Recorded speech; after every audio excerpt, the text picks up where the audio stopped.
Bakit niyo pala ako pinapatawag? Bianca, pasensya ka na, may sasabihin talaga ako sa'yo. Ano po yun, ma'am? Kailangan mo na talagang maghanap ng ibang trabaho sapagkat hindi mo nagagampanan ng maayos ang iyong trabaho.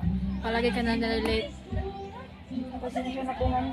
May nasikaso lang kasi ako sa bahay. Pati yung mga kapatid ko may sakit din. Kaya kung ako sa'yo, maghanap ka na lang ng ibang trabaho o kaya mag-focus ka na sa iyong mga kapatid. Pasensya na talaga.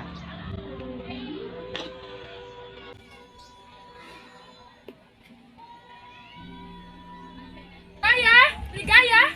Kumusta na yung pinag-uutos natin sa inyo? Inutin talaga mga batang to! Ligaya! Ligaya! Kumusta na yung pinag-uutos namin sa inyo? Bumabalik talaga kayo! Kayo mga silbi, mga palamunan kayo! Hindi na kayo natuto! Tama na po. Tao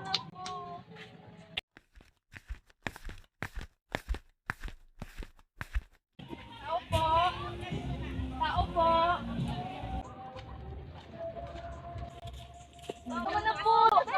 Tapo. Tama na po. Tumayo kayo dyan at lumayas kayo sa mamahay ko! Layas! Huwag po kayong mag-alala, ante. Alis po kami. Tara na nga. Manilimos po, kuya.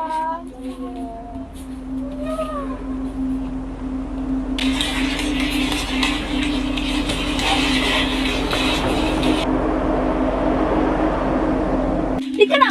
Ano pong nangyari sa'yo? Sandali lang! Ano pong nangyari sa'yo? Ayos ka lang ba?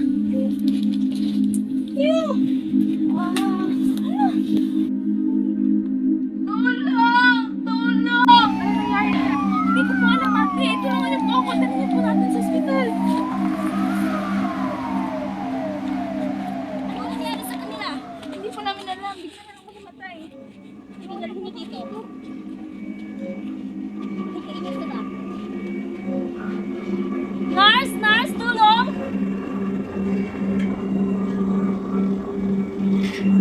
Sino po dito yung kamag-anak?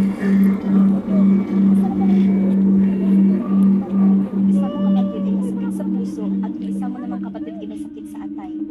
Kailangan nila ng transplant at malaki-laki talaga yung gagastusin dito.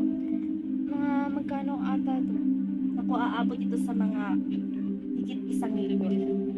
Ako po, paano po? Wala po kaming pambayad yan, Dok. Ano po ba yung ibang paraan para mapagamot yung kapatid ko? Wala na pa pong ibang paraan doon? Marami naman kayong pwedeng lapitan gaya ng ating mga sa government. Gano'n. Sige po, Dok. Gagawin ko po yun ng paraan. Marami pong salamat, Dok. Pasok, Doktor, kumusta na po yung mga pasyente? nasa critical sila na kondisyon ngayon. Ano po bang kailangan para maisalba natin ang kanilang buhay?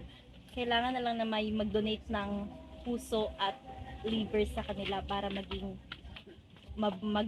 maibalik yung mabuting kalagayan nila. Nais ko po sanang i-donate yung puso at atay ko.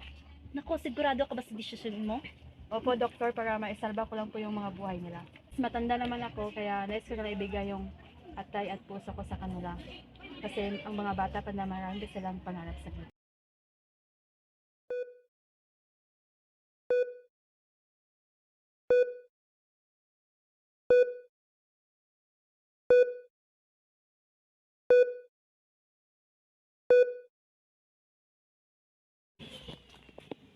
They are already conscious na. Talaga po, Dok? Oo, praise God. Pwede po bang matanong kung sino po yung... Isang taong lumapit dito at tumulong. Isang mayamang tao na may mabuting puso. Talaga po, Dok? Pwede ko bang makita yung mga kapatid ko? Sige, puntahan natin sila. Ito lang yung lagay. Pwede naman.